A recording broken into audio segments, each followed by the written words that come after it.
The Montgomery County Juvenile Court Director tells me runaways are one of the most challenging issues to deal with because of state law.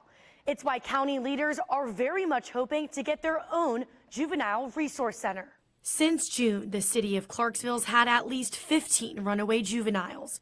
While most of these children ran away from their homes, 15-year-old Joshua Clendening ran away from the Department of Children's Services building.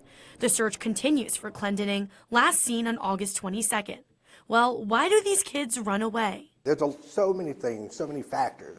Are they running away with a secret boyfriend or girlfriend?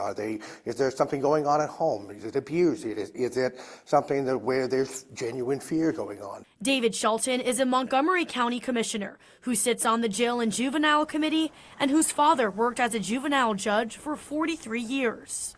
And so we have a very strong lack of personnel that they have to deal with. So you've got social workers with more cases they can handle, and so here we are. And then the last people that get the help they need are the kids themselves. We have the same problem locally, where we're not necessarily dealing with a lack of personnel, but lack of facilities and services that we have. According to juvenile state law, a judge can keep children detained if they run away, since they are charged with acting unruly. We don't have a boys club. We don't have a girls club.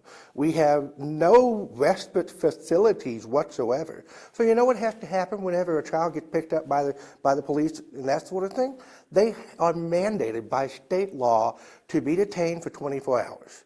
But the problem with that is that we don't have any detention facilities in Clarksville. Shelton says that means those children in Clarksville could be sent to Murfreesboro or Franklin, and believes those environments don't help at all and make it much more complicated when they're that far away from home. But the problem is when you don't have a place for that child to get safe, to be safe in one area, and the only option we have is somebody else's jail cell, that creates another traumatic problem.